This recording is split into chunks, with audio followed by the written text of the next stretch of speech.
நீங்கள் துணிஞ்சு சிந்திக்கிறதுக்கு பழகணும். பைரவி பிராமணி இடத்தில் இருந்தாலும் அவரை மீறி சிந்தித்தார் ராமகிருஷ்ணன். தோதாபுரி இடத்தில் பயின்றாலும் அவரை மீறி சிந்தித்தார் பகவான் ராமகிருஷ்ணர். தன்னுடைய குரு கப்பியஸ்தம் என்பதற்கு தவறான பொருள் சொன்னபோது அதற்கு மாறி சிந்தித்தார் நம்முடைய ராமானுஜ மகாமுனி. அது மாதிரி பெரியவங்களாக இருந்தால் கூட சில இடத்துல நம்ம மாற வேண்டிய இடத்துல மாறலாம், ஒன்றும் தப்பு இல்லை. இந்த பாட்டுக்கு உரை எழுதின எல்லார் உரையும் படிச்சுட்டு ராத்திரி முழுக்க நான் தூங்க முடியல. ஏன்? எல்லாரும் என்ன சொல்கிறாங்க, அம்பாள் தன் பக்தர்களுக்கு இந்திர உலகத்தை கொடுத்து விட்டு பரிவோடு இரக்கத்தோடு கொடுத்து விட்டு விஷ்ணு உலகத்திலும் பிரம்ம உலகத்திலும் போய் தங்குவாள்னு சொன்னால் இந்திர உலகம் பிரம்ம உலகத்தை விட கீழானது. என்ன அர்த்தம் தெரியுமா? இரவெல்லாம் தூங்க முடியாமல் படுத்து காலையில் எழுந்த போது எனக்கு விட கிடைச்சி. என்ன? இந்த தேவி உபாசனைங்கிற ஸ்ரீவித்யா உபாசனையில் போகிறவங்க எல்லாருமே ஒரு இடத்துல சிக்கிடுவாங்க. என்ன சிக்கிடுவாங்க தெரியுமா? கொஞ்ச நாளைக்கு அப்புறம் சாமிக்கு மாலை விழுதோ இல்லையோ தனக்கு மாலை விழ வேண்டும் என்ற பலவீனத்தில் தேவி உபாசகர்கள் கண்டிப்பாக சிக்குவார். நான் 1000 கோயிலில் இதை சொல்ல முடியும் என்னால். ஸ்ரீவித்யா உபாசனையில் போகிறவர்கள் நாளாக நாளாக நாளாக என்ன பண்ணுவாங்க தெரியுங்களா? அம்பாளை விட நம்பாளை பெருசாக நினைப்பாங்க. எப்படின்னா அவங்கள விட தன்னை பெரிய ஆளாக்கி டோட்டலாக என்ன ஆகுன்னு கேட்டிங்கன்னா அவங்களுக்கு காரு பங்களா பூஜை மரியாதை எல்லாம் நடக்கும்.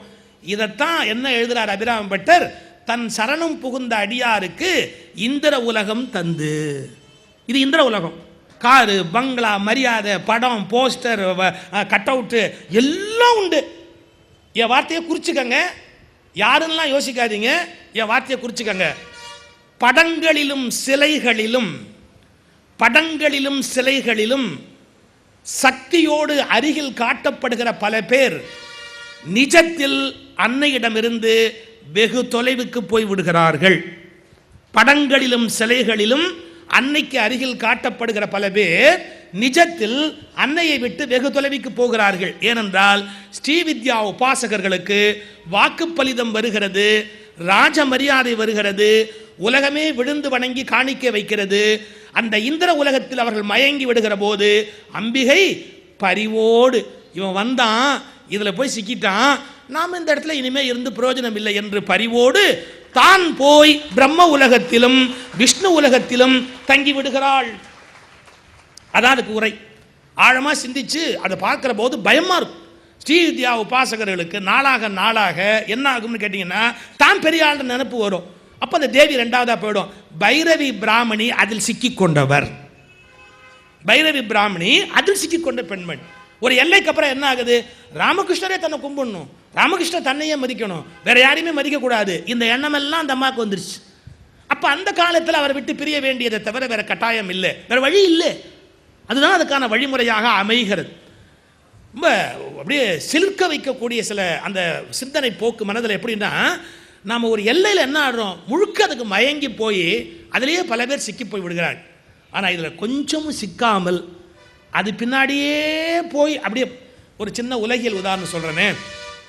இவ்வளோ பெண்கள் வந்திருக்கிறீங்க, உங்களுக்கு உங்கள் குழந்தையோ உங்கள் பேரனோ பேத்தியோ, உங்கள் குழந்தையோ இல்லை பேரனோ பேத்தியோ காஸ்ட்லியான ஒரு பொம்மையை கேட்குது, கொடுப்பீங்களா?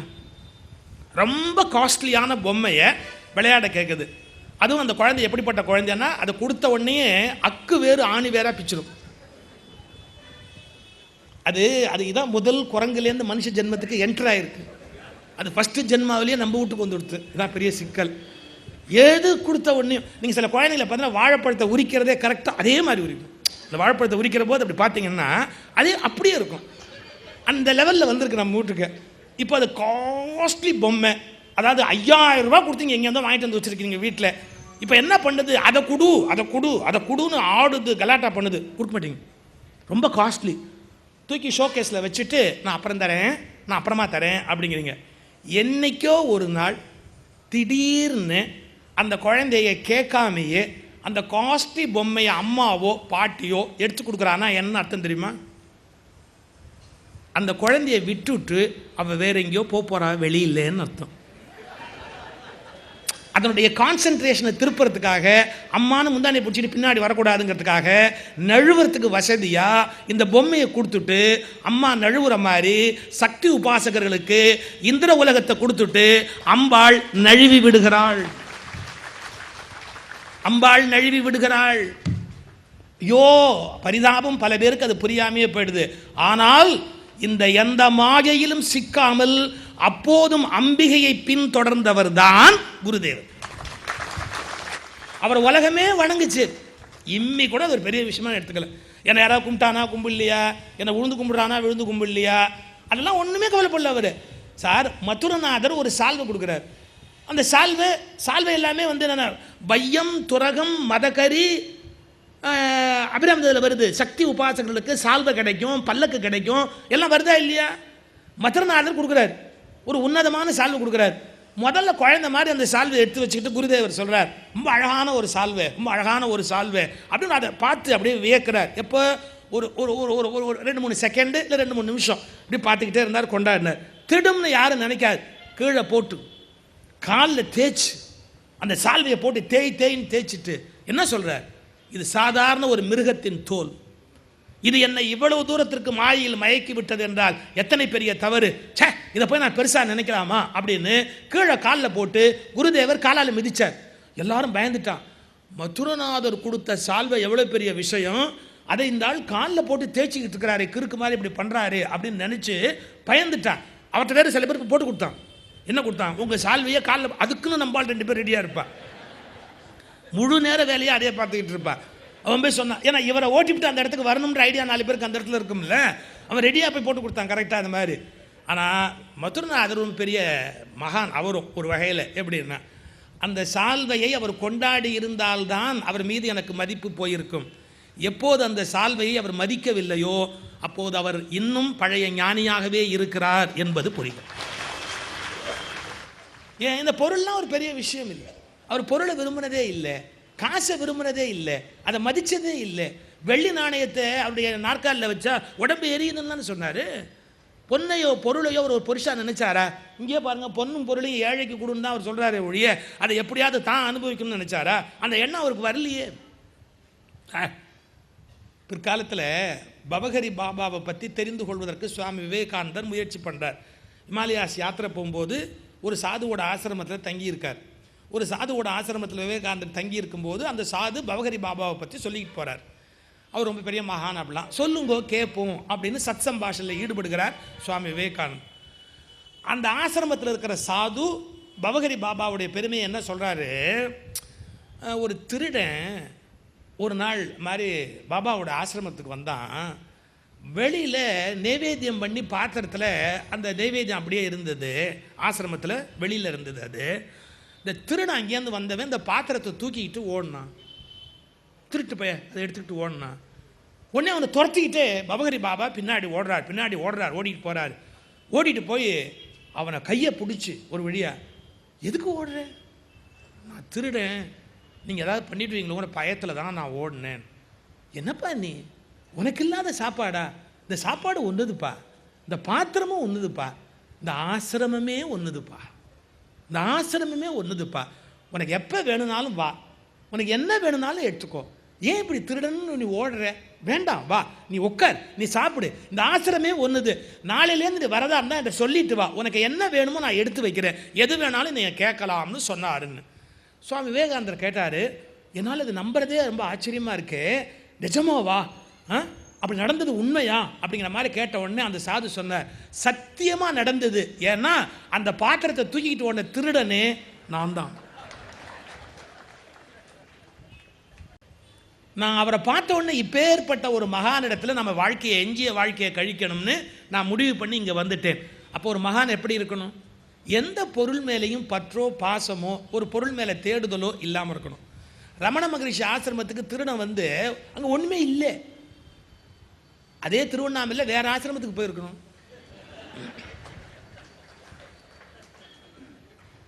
இந்த ஆசிரமத்துக்கு ரமணருடைய ஆசிரமத்துக்கு போயிட்டா அது என்ன இருக்கும்? ஒரு தகர டப்பா இருக்கும். என்ன இருக்கும் ரமணருடைய ஆசிரமத்தில்? 2 கோமன் இருந்தால் பெரிய விஷயம். இவன் போய் ஒன்று இல்லைன்னு உரைக்கிறான். அவனுக்கு கோவம் வருது, ஒன்று இல்லைன்னு உரைக்கிறான். ரமணர் சொல்ற, நீ என்ன வேணா எடுத்துக்கோ, எதுவும் நாங்கள் அந்தாண்ட போயிட்டோம், நாங்கள் அந்த பக்கம் போயிடும், உனக்கு சௌகரியம் போல் நீ இந்த பக்கம் என்ன வேணாலும் பார்த்துக்கோ, உள்ளே தேடிக்கோ, நாங்கள் அந்தாண்ட போகிறோம். அப்போது மகான்கள்லாம் எப்படி இருக்கிறாங்க பாருங்கள். கொஞ்சமாவது அந்த பொன் மேலேயோ பொருள் மேலேயோ அப்படி ஒரு பாசம் இருக்கா? அதெல்லாம் இல்லையே. நான் கம்பேர் பண்ணுறதுக்காக சொல்கிறேன், தப்பாக நினைக்க வேண்டாம். நான் ஒரு விழாவில் கலந்துக்கிட்டேன். அப்போ அமெரிக்காவிலேருந்து ஒரு சைமர் வந்திருந்தார். அவருடைய லேப்டாப் தொலைஞ்சு போச்சு. அவருடைய லேப்டாப் தொலைஞ்சு போச்சு. மாநாடே நடத்த முடியல. ஏன்? அதை கண்டுபிடிச்சாதான் அடுத்த வேலைன்ட்டு. அதை என்னன்னு கண்டுபிடிச்சி இப்போ கையில் கொடுத்தாதான் அடுத்த வேலை அப்படிங்கிறார். அதாவது ஒரு காலத்தில் மகான்கள் வாழ்ந்தவர்கள் எதை இழந்தாலும் பெருசாக நினைக்கல. ஆனால் இன்றைக்கி என்ன போச்சு, பெரிய சமய நிறுவனங்களாக ஆகிட்டா கூட ஒரு சின்ன பொருள் இழப்ப கூட பல பேரால் தாங்க முடியல. குருதேவருடைய வாழ்க்கை பாருங்கள், பொண்ணும் பொருளும் எதுனாலும் சரி, எதை பற்றியுமே இம்மி கூட அதன் மீது நாட்டமோ அது தேவைங்கிற எண்ணமோ அவர் மனதில் துளியுமே இல்லை. இந்த பகுதிகளெலாம் நம்ம நினச்சி அந்த எண்ணத்தை நாம் கொண்டாடும். குருவினுடைய மேன்மைகள், குருவுக்கும் நமக்கும் இடையில் இருக்கிற உறவுகள், இதில் என்ன ரொம்ப முக்கியமான விஷயம் அப்படின்னு கேட்டால், நம்மை பக்குவப்படுத்துவது. அதாவது நமக்கு என்ன குணம் இல்லையோ, என்ன இயல்பு இல்லையோ, அந்த இயல்பை ஏற்படுத்துவது. நான் அதை ரொம்ப முக்கியமான விஷயம் என்ன சொல்லிக்கிட்டு இருந்தேன், பொருளாசையிலிருந்து நம்மை மீட்டு எடுப்பது. ஏன்னா நம்ம எல்லாருமே அதில் தான் சிக்கியிருக்கிறோம். கண்டிப்பாக அது நம்மளை ரொம்ப மிகப்பெரிய வட்டமாக இழுத்து பிடிச்சிக்கிட்டு இருக்கு. அது ஒன்றுலேருந்து வெளியே வந்தால் கிட்டத்தட்ட பல விஷயங்கள்லேருந்து நம்ம வெளியில் வந்துட்டோம் அப்படின்னு அர்த்தம்.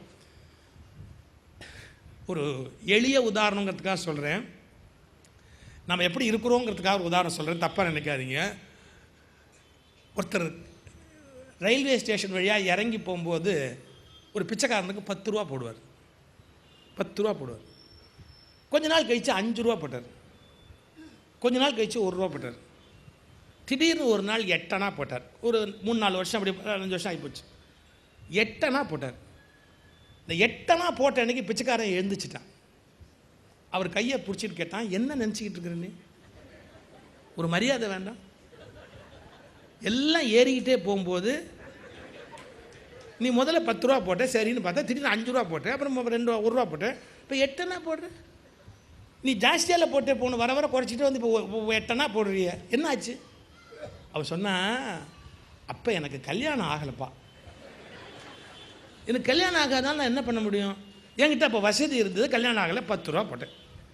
கல்யாணம் ஆனதுக்கப்புறம் 5 ரூபா போட ஆரம்பிச்சு. ஏன் 10 ரூபா போட்ட கட்டுப்படி ஆகுமா? கல்யாணத்துக்கு அப்புறம் 5 ரூபா போட்டேன். புள்ள பிறந்தது, 1 ரூபா போட்டேன். ஏன் அதுக்கு வேண்டிருக்குல்ல, நமக்குலாம் வேணும்லப்பா, 1 ரூபா போட்டேன். இப்போ எனக்கு 3ஆவது புள்ளையும் பிறந்துருச்சு. அதனால் இன்றைக்கி போடாமல் உனக்கு போகக்கூடாதுங்கிறதுக்காக 8 அணா போட்டேன்னா. அந்த பிச்சைக்காரன் ஒரு வார்த்தை சொன்னா பாருங்க, பலே அப்போ நம்ம வருமானத்தில் தான் உன் வாழ்க்கை நடக்குதுன்னு சொல்லணும்.